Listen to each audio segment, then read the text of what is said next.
Hello dear students, myself Girdhar Rawat. प्यारे बच्चों, अब आज हम जो टॉपिक पढ़ने वाले हैं वो है इलेक्ट्रिकल रेसिस्टेंस किसी वायर का। तो हमने माना अगर हम किसी गिवन कंडक्टर में V वोल्ट का पोटेंशियल अप्लाई करते हैं तो उसमें जो करंट फ्लो करता है वो क्या माना हमने, I, जिसकी डायरेक्शन होती है positive to negative, direction of conventional current. और इलेक्ट्रॉन्स फ्लो करते हैं negative terminal to positive terminal. तो करंट फ्लो होने से उस कंडक्टर के द्वारा, उस वायर के द्वारा वहाँ पे करंट के रास्ते में एक अवरोध पैदा होता है। उस अवरोध को क्या बोलते हैं, ऑब्स्ट्रक्शन। और ये अवरोध डिफरेंट कंडक्टर्स में, डिफरेंट वायर्स में डिफरेंट होता है। सिल्वर में कम होता है, आयरन में ज़्यादा होता है। तो obstruction created in the flow of current by the conductor, conductor खुद पैदा करता है इसे। अब इसे मेजर कैसे करें? इसे मेजर करने का तरीका है ratio of applied potential difference to the flow of current V/I, जिसे हम इसका फॉर्मूला बोलते हैं। इसकी यूनिट क्या होगी? रेजिस्टेंस जो मेजर करते हैं वो था ओम में, सिंबल इसका है ओम का। दूसरी यूनिट क्या बनी इसकी? वोल्ट को मेजर करते हैं, V को मेजर करते हैं वोल्ट में, और I करंट को मेजर करते हैं एम्पियर में, वोल्ट पर एम्पियर। अब इसका हमें क्या निकालना है? Dimensional formula. डायमेंशनल फार्मूले के लिए जैसा कि आप जानते हैं R = होता है V/I। अब V की या तो आपको पोटेंशियल का डायरेक्ट याद हो, अगर याद नहीं है तो V को तोड़ लीजिए आप W/Q, और करंट यहाँ पे है ही। W की डायमेंशन क्या बनी वर्क डन की? M1L2T-2। चार्ज के लिए AT, करंट के लिए एम्पियर। तो डायमेंशनल फार्मूला आपका क्या बना? M1L2, T ऊपर चला गया तो एक और बढ़ गया ऊपर, T-3, A ऊपर जाने पर -2 हो गया। ये क्या बना इसका? Dimensional formula of resistance. अब रेसिस्टेंस को आप 1 ओम कब बोलोगे? 1 ओम के लिए हम बोलते हैं अगर 1 वोल्ट पोटेंशियल डिफरेंस अप्लाई करने पर हमारे सर्किट में कितना करंट फ्लो करे? 1 ampere. If on applying 1 volt potential difference across the conductor, if 1 ampere current flows through the wire, then the resistance is said to be 1 ohm. अब हमारी conductance क्या होगी? रेसिस्टेंस बोलते हैं अवरोध, लेकिन अवरोध का जो उल्टा है, जिसकी वजह से करंट फ्लो करता है कंडक्टर में, वो कितना है? रेजिस्टेंस बढ़ेगा तो कंडक्टेंस घटेगी। कंडक्टेंस को जो डिनोट करते हैं वो आपका वर्ड क्या है? G से डिनोट करते हैं। और कंडक्टेंस होती क्या है? It is the reciprocal of resistance, resistance के इनवर्स। अब इसकी यूनिट क्या बनी? रेजिस्टेंस की यूनिट ओम होती है, तो इसकी क्या बनेगी? Ohm inverse. इसका दूसरा नाम ओम को अगर बैक से हम पढ़ें MHO, महो बोलते हैं। महो के अलावा जो दूसरा नाम है वो है Simon, SIEMEN, denoted by capital S। और इसका डायमेंशनल फार्मूला आप निकालना चाहें तो रेजिस्टेंस का उल्टा कर दीजिए, M-1 L-2 T3A2। प्यारे बच्चों, जब हमारा नेक्स्ट टॉपिक है वो है deduction of Ohm's law. Ohm's law को रिड्यूस करना है, या कह सकते हैं expression of resistance of conductor. Conductor के रेजिस्टेंस के लिए एक फार्मूला ड्राइव करना है R = V/I के अलावा। तो इसे हम कैसे निकालते हैं? जैसा कि आप जानते हैं किसी गिवन कंडक्टर में जब आप पोटेंशियल डिफरेंस अप्लाई करते हैं उसमें जो करंट फ्लो होता है वो किन किन फैक्टर्स पर डिपेंड करता है? NEAVD। N is the number density, E is the electron पे जो चार्ज है, A इज़ द एरिया, और VD is the drift velocity.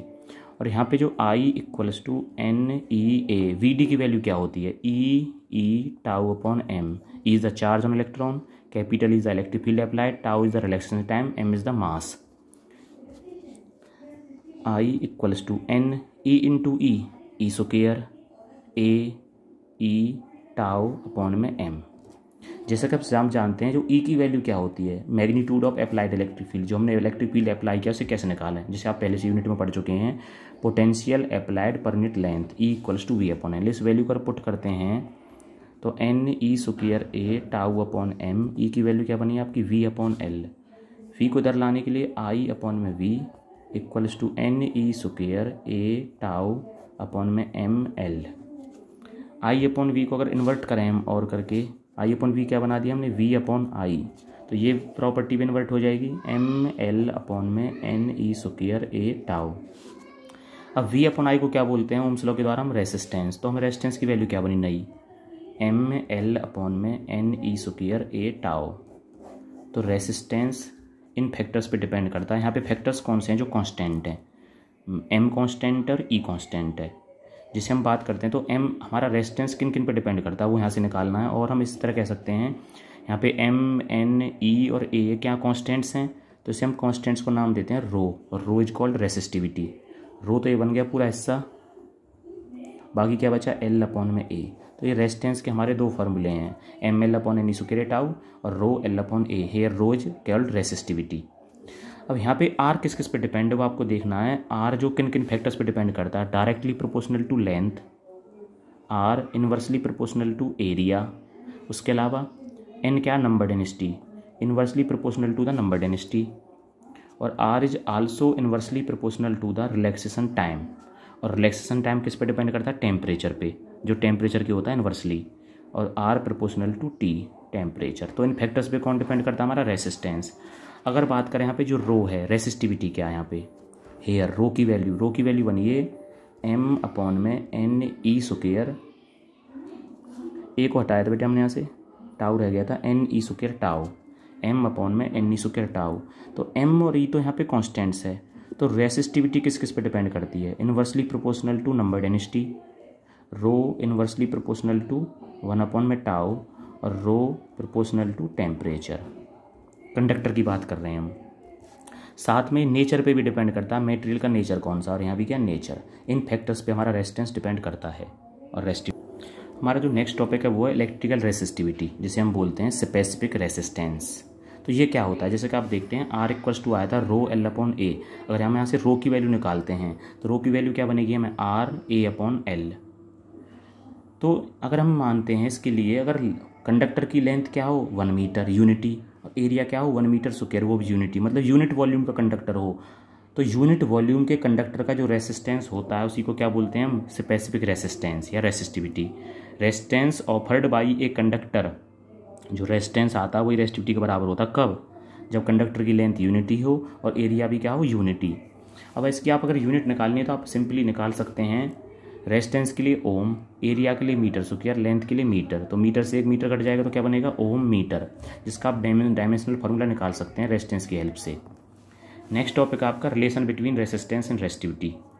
आपने जैसा कि यहाँ से देखा, इस फॉर्मूले के हिसाब से हमने देखा रेसिस्टिविटी तो कांस्टेंट है, तो रेजिस्टेंस दो चीज़ों पर डिपेंड करता है, डायरेक्टली प्रोपोर्शनल टू लेंथ और inversely proportional to the area of conductor.